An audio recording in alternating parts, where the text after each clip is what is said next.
agad. Kung wala, agawin namin yan. Scan? Unggoy. Agawin ng unggoy yan. Marami na cellphone. All clear. Okay, John. All clear means we are out of here. Hey guys, welcome aboard the Safari Off-Road Adventure. Are you ready to see some animals today? Yeah! Awesome. We're in the right place for that. Has anyone ever been on this ride before? Yeah! No? Oh, you haven't been? Okay, good, good. Well, welcome back. For the rest of you, welcome. We're going to have a great time today. Let me introduce your safari team. My name is Chelsea. I'll be your tour guide for today and your animal expert here on the truck. So if you have any questions about the animals, please feel free to let me know. We also have our wonderful truck driver who's taking us around. Her name is Dawn. Everybody say hi, Dawn! Hi! Dawn says hi. Now before we get going, we have to go over a few safety rules. Rule number one, make sure your seatbelts are buckled the entire time. We're not allowed to get up or change seats. If you have a small child next to you, you're not allowed to pick them up or move them around in any way. It's just not safe. If you do need to move somebody around, please just let me know so we can stop the truck first so we can do that safely. If you have any food or drink, please keep it tucked away. We're not allowed to eat or drink on the truck. It is a choking hazard. I don't want anybody to choke, and I also don't want to get in trouble for anybody choking. If you have any electronics and you're taking pictures, that's great. Just hold on to them nice and tight. Like I said, it gets very bumpy on this ride. I don't want you to lose anything. And please do not put anything outside the truck. Because if you put something outside and it falls, we're not allowed to stop and pick it up. There's no guarantee you'll get it back, and that's not an invitation to throw your kids overboard. Also, keep in mind that most of our animals here are free roaming, which is pretty cool. That means they can come up close to the truck, but we are not allowed to touch them. So please keep your hands, arms, and tails inside the vehicle at all times. That covers all the rules. Like I said, if you have any questions, please feel free to let me know, and let's get to the animals already. So as we enter our first part of the safari here, let's all give a nice big wave to our first animal on the right-hand side. I'm just joking with him. But we do have some more coming up in just a second. I see some of our oodads on the left. And the small fellas are called oodads. And then we have some black ducks over on the right. They're the really tiny ones. Then the bigger animals in the back are yaks and llamas. Llamas are the ones with the longer necks. And llamas are pretty cute, but you never want to get a llama mad, because a mad llama will spit at you. And their spit is not saliva, it's actually stomach bile that they regurgitate. Yeah, exactly. So if you ever see a llama with his ears pinned back, that's your cue to run. Very fast, and I'm speaking from experience. Alright guys, we'll be entering our America section where we have animals from North and South American continents. Looks like our welcoming party here. Some of these big brown fellas. What are these guys, you know? Buffalo. Very good guess. They are not buffalo, though. These animals are called bison. There you go.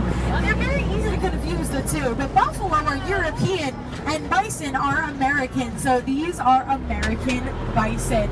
We're going to see a lot of them around here.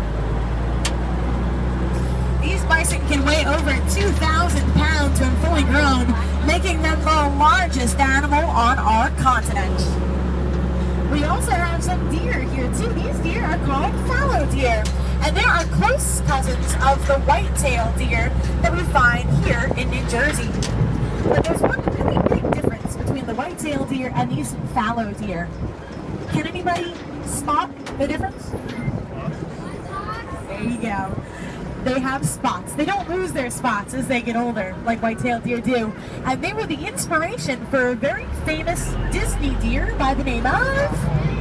Exactly, so there's man, they don't have his stunt bubbles over there. Just like the white-tailed deer, the males of the fallow deer have antlers on their heads that they shed and lose every year.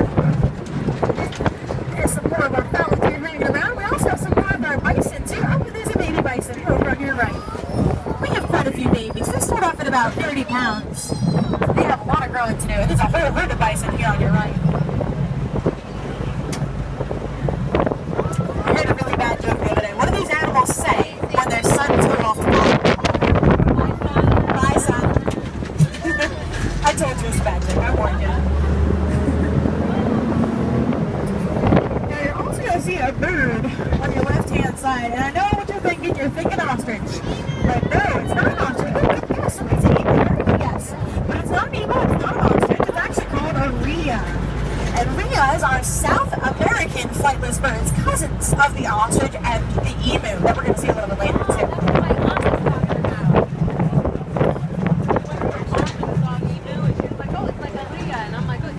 So there's some more of our bison over on your right-hand side here, and there's a lot more of our rhea hanging around. We're going to see a lot more.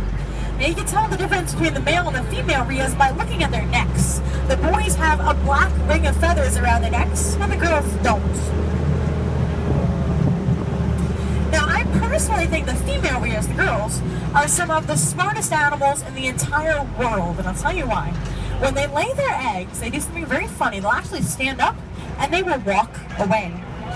They make their husbands sit on the nest, take care of the eggs, raise the chicks all by himself. I like that. Does anyone have any questions so far about our American animals? Alright, easy enough for me. Well, we will be leaving the Americas now. We're going all the way to Africa. Whew, it's going to be a long trip though, guys. We have to cross over that massive Atlantic Ocean.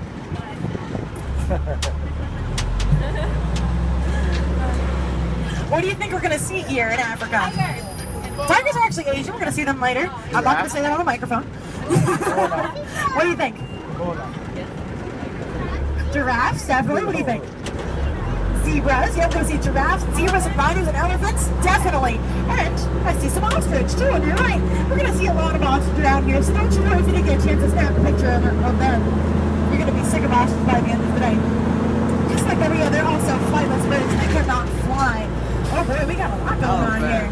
Alright, on your left-hand side will be our African elephants. All of our elephants in here are girls. They're all females. And most of them have been with us since 1974.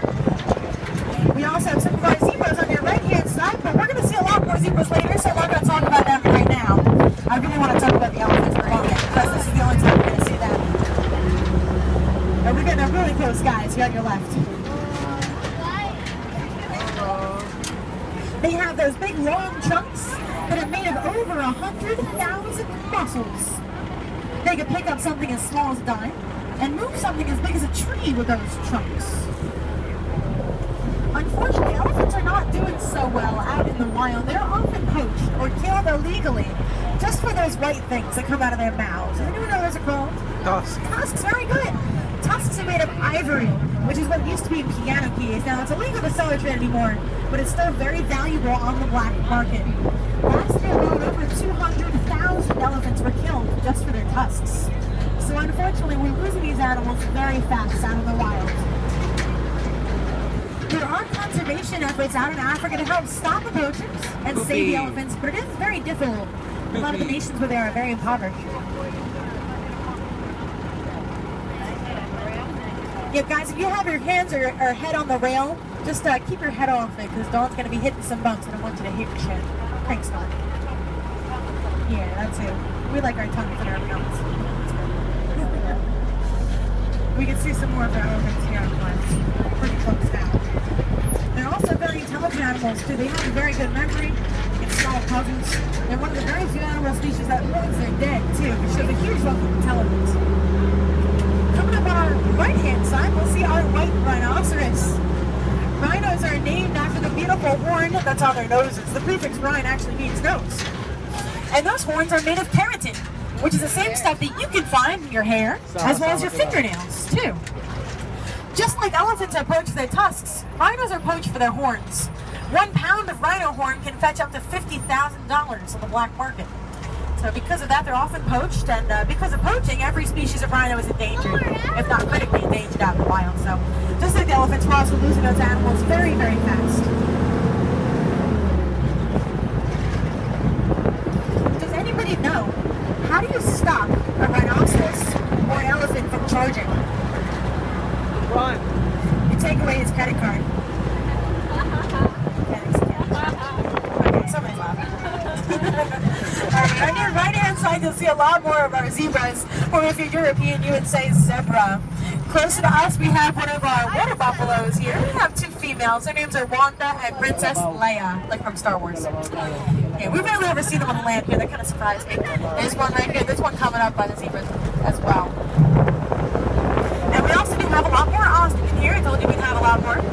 You may notice the different colors. It's because the boys are black and the girls are gray. Alright folks, we also have some baby zebras too. I see one coming up really close on our right hand side. Everybody say aw. Aw, look at these. Hindi na nakatingin lang.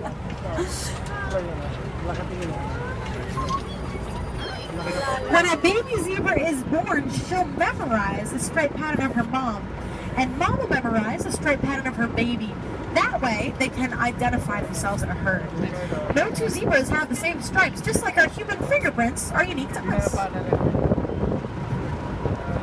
They're also brown. They're not black. People think zebra stripes are black, but they're not. They're just brown or very, very dark brown.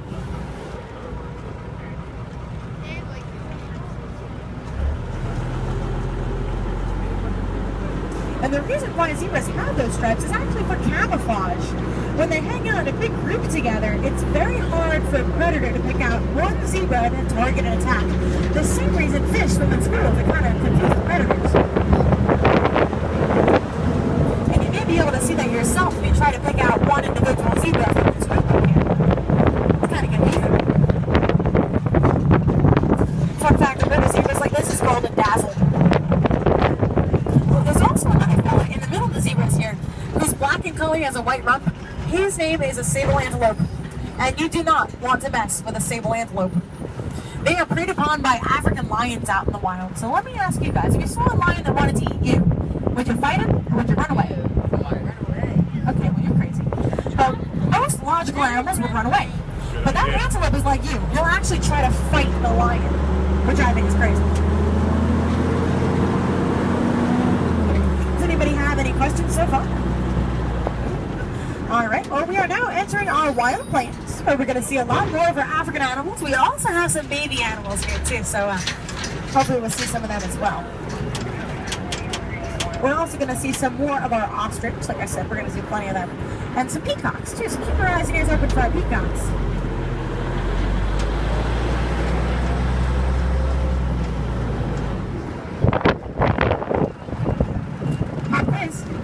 Is that a boy or a girl ostrich? Boy. It's a boy. Very good, guys. You guys are listening. Yeah, the boys are black. That's okay. A+ for enthusiasm. Yeah, exactly. That definitely gets you some brownie points. All right, guys. The next animals we're going to see are going to be on both sides of the chuck. These are called the ellipsis waterbucks, and there are some baby ellipsis waterbucks. They'll be on your left-hand side underneath that sign. There's 3 of them right here. They're so cute. The dog's going nice and slow, so not to scare them. Oh.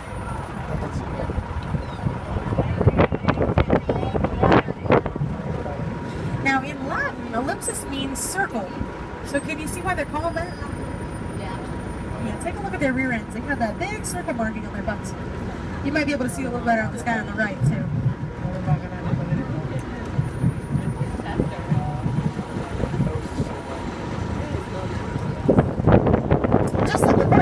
They're also very good at swimming, and they can outswim most of their predators. Now on the left-hand side, behind the fence, are the Bisa oryx. They're my favorite animals here. I think they are beautiful. They live out in the desert in the wild. Oh, and there is a baby Bisa oryx who's laying down right by the fence. I don't know if you can see him. He's just laying down right there. Now the Bisas are actually a little bit more aggressive than the other hoofstock here. Nobody saw that. They're a little bit more aggressive than the other hoofstock here, so we are trying to keep them separate while the baby's still there, especially because the moms are very, very protective of their young.